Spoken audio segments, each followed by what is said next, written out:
Hey everyone, this is Bruce Stewart from Elbert County Schools, and I would like to show you how to connect to your wireless network.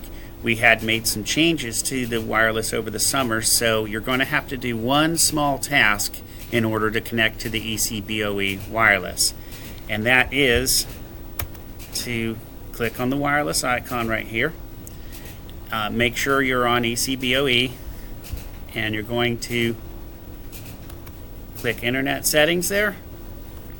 Come on over to the left. Click on the Wi-Fi.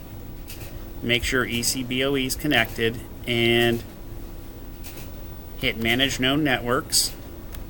ECBOE again. Forget.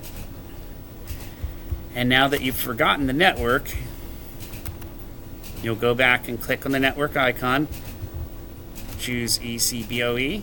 Make sure Connect automatically is selected. Hit Connect. Hit Connect again.